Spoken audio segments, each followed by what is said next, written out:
So how do you start hunting, and how do you get into it? I was very fortunate to grow up in a hunting and fishing family. I was young. My dad used to take me hunting squirrels, waterfowl, rabbits. And then when I was 9, I went to Texas and got to harvest some big whitetails and some pigs and stuff. And right from there, I knew it would be something I did the rest of my life.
So it started about 3 years ago.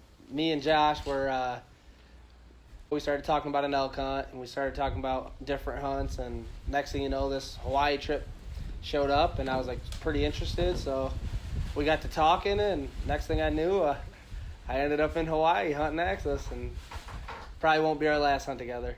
This was the first day we saw a ton of deer. Me and Spenser, we went out, we saw a lot. We had a shooter come in. He stopped right behind a limb, couldn't get it done.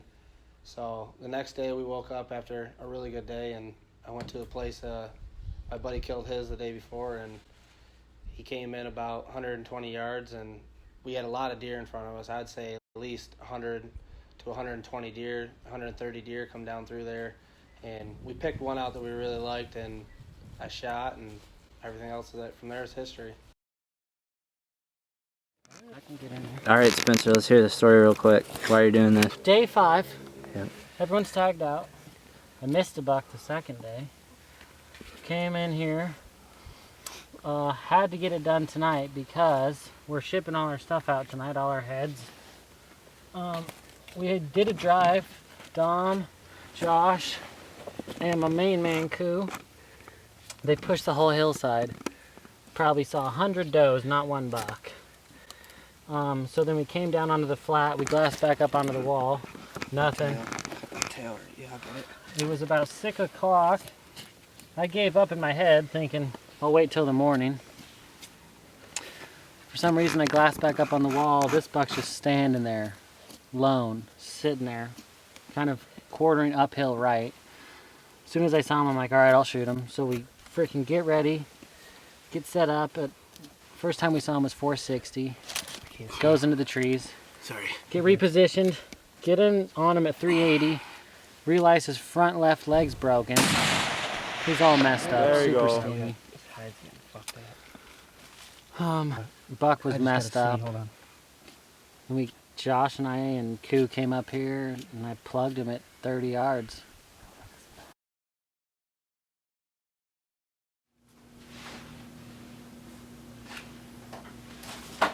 I was fortunate enough to be able to shoot 2 really nice bucks right off the bat. First morning we get out there.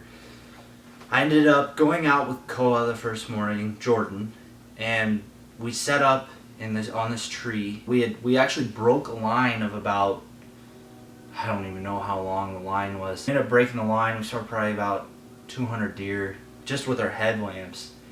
And we get it set up on this tree, and we're about an hour before it gets light enough to where we can shoot, and we're sitting there talking and everything, and we're hearing the deer move through all day or all morning long, and finally gets light enough to where I can see, and I see a couple really nice bucks that walk by, and I wasn't able to get a shot quite yet.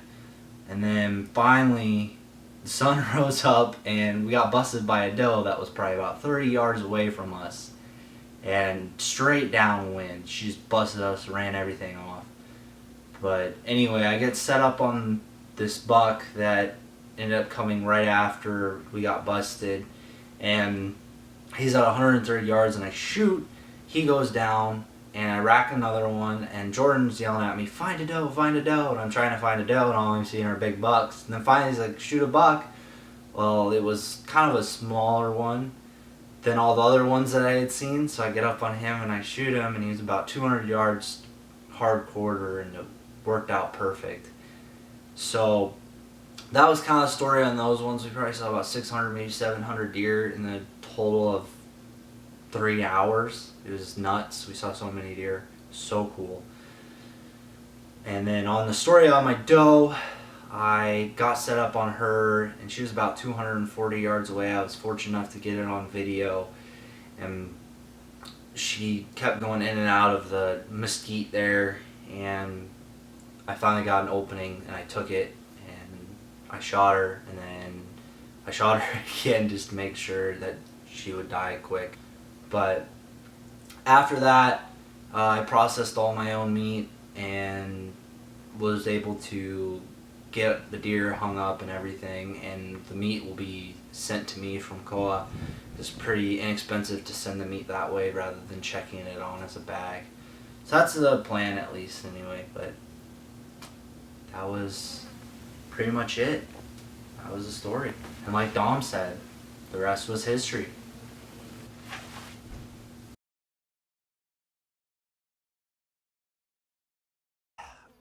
I've always loved axis deer ever since I was a guide down in Texas. Growing up, you know, I never thought I'd be doing this. I never thought I'd be in Hawaii hunting. I didn't really grow up in a hunting family at all. Kind of grew up in a family that had other hunters on our property, but you know, didn't hunt much other than a couple rabbits. I started hunting around the age of 6 for rabbits and other small game animals, and shot my first deer at 12, and I still wasn't really into it. And then by the age of 14, I got my bow and kind of started bow hunting and really got into hunting. America needs hunters and conservation. I mean, if you don't have the hunters here to take out these animals, you're going to have to pay the government to do it, and there's your tax money just being thrown out the door. So this provides economic stimulus to different smaller communities such as Molokai. It's definitely a community-oriented island. After being here for a week, I've noticed a lot of things, how friendly the people are, and they call it the friendly island for a reason, because everyone here seems to be really friendly and uplifting. Nobody really knows about hunting in Hawaii, and this is something that I'm able to provide and show other people, you know, hey, this is kind of what we do here in Hawaii, and 6 days hunting here, which I've had the privilege and honor to do. It's amazing. All right, well, I'm going to get her cut up and processed and get her packed out so I can bring her back to Iowa. Like growing up on Molokai, did you always grow up hunting? I grew up around hunting a lot. We had a big high game fence, and just for our family, whenever we needed meat and stuff. We had a lot of tame deer living with us. So deer and hunting has been always a big thing in our family. Yeah, Molokai is one of the most beautiful islands in Hawaii. A lot of people don't know that Molokai is an island. We have the most beautiful beaches, most remote island there is. Everybody thinks when they think of Hawaii, Maui, and Oahu and Big Island, that's all the tourist trap places. But Molokai, if you want to come bring your family, we can take care of them. Go hunting, we'll take them fishing. There's the most beautiful beaches in the world. I mean, And there's nobody there. Josh saw. And there's nobody there. Yeah, Josh saw, he went to Kavik. That's my favorite beach. It's a bay, and it's just you on the beach. Yep, there's nobody else there. You, deer, and turkey. That's basically it. So how did the axis deer get here? For the people that don't know anything about hunting here in Hawaii. I forget the year, but it was a gift from Japan's monarchy to our king here. It started in Oahu. He told the king, "Here's a gift to you. We don't eat it, so it's more so just to look at it, just for looks." But one thing about axis deer, man, they drop babies twice a year, and it started getting out of hand. So he told his servants to try and cook one and see how it tastes, and he loved it. And then he gave it to all the other islands. Well, Molokai, Lanai, and Maui got it now. They eradicate them on Oahu because it's a great food source. But once you have it in your ecosystem, it can do great damage. I mean, you've seen the trails. Yeah. The trails are all powdered and kind of knee deep. They use those trails every day, and they eat everything down. Yeah, you can see in comparison to where the deer aren't, where people have high fenced yards and the grass is abundant. And over here. Yeah. There's no deer over here. Yeah, there's a high all fence green. over here. Yeah, it's super green. You go in our hunting Yeah. area, it's just dirt dry. Yeah, and that's an area that needs to be. That's why the hunting's available here. Yeah. So we see like in town that everything's local. Mhm. Is that kind of the same mentality then? That keep it all local, so that way the big corporations don't come in and just overrun Molokai. That's basically my mindset. We Molokai people, we kind of fight big development, and it's great. It's a great thing, and we tell other people, like, if you're gonna come here, just know you have to support the locals. What does it take to become an outfitter here in Hawaii? It's more lenient than the lower 48. I mean, you can literally just get your license, hunting license, get a guide license for $15, and become an outfitter. You definitely need insurance. You don't need to work under another outfitter for X amount of years. And I guess that's one of the biggest flaws in our system is everyone thinks they can be an outfitter. It's not only about hunting big game, it's about being legal. We got a lot of outfitters that are poachers and think they can do whatever they want. There's a lot of poaching going on, and not really any knowledge that if you just hunt bucks, it's not going to help your conservation. You're not going to get bigger bucks. Your island's going to look eaten down to the dirt. So what we did was we kind of stopped the poaching. We use our USDA grant to harvest the doe population, to bring the doe population down. We don't shoot bucks. So now we got maybe about 2 buck to every 15 doe, which is great.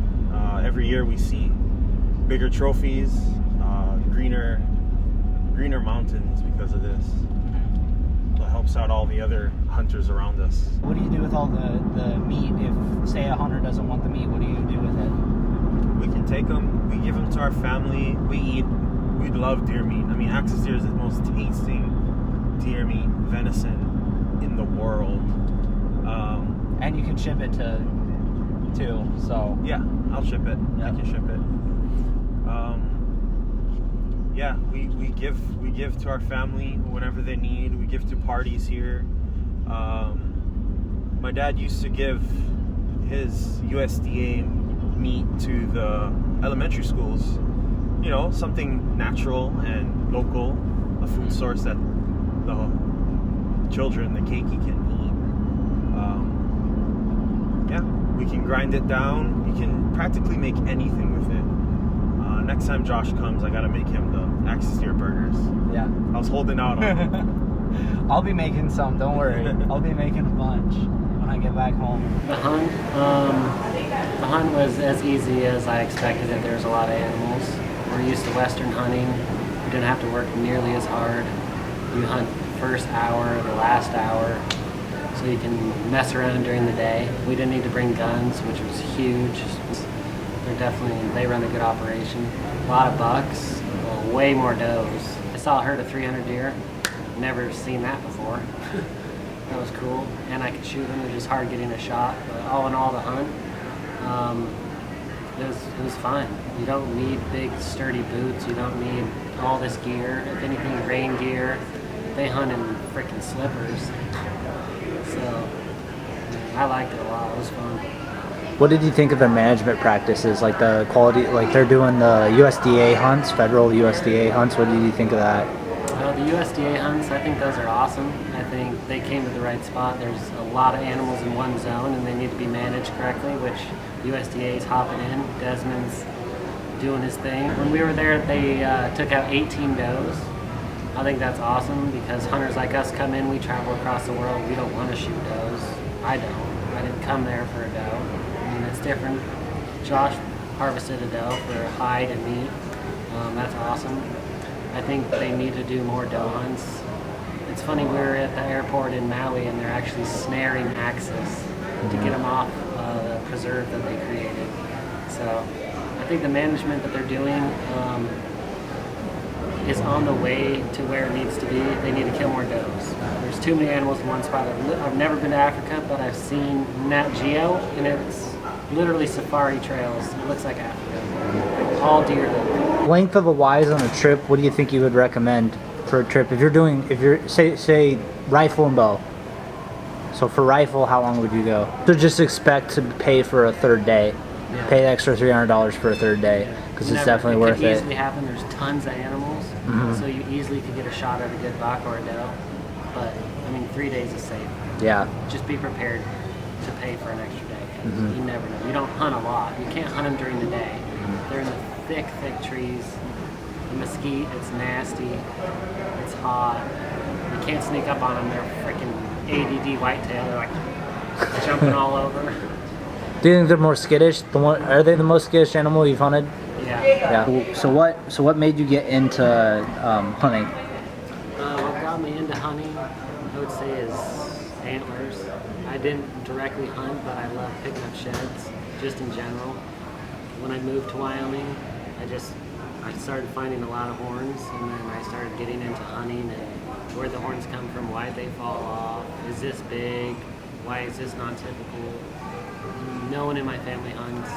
My best friends are hardcore, aka Josh, Tom, Tyler, Keith, you know.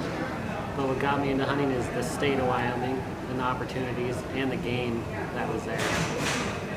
Wyoming is my favorite state in the U.S. for sure. What do you think hunting does to improve conservation of animals? I think hunting basically sets a standard for sizes, age class, representable animals for the state. Each state is different, I'm sure you all know. There's big bucks here, there's big bucks there, small bucks here, whatever. I think hunting's huge. I think if people like us weren't exploited to come out to Molokai to kill these deer, that they'd just be overpopulated in all areas. I mean, Or just gone because they have no monetary value. Yeah, just waste away. The memories we made during this trip will definitely last a lifetime and beyond. We laughed until we cried, had success beyond what we could imagine. This was a once-in-a-lifetime trip, and it definitely exceeded our expectations and dreams. Hunting in Hawaii will be a hunting story I'll remember and tell people about for the rest of my life. All right, well, I'm going to get her cut up and processed and get her packed out, get her packaged so I can bring her back to Iowa.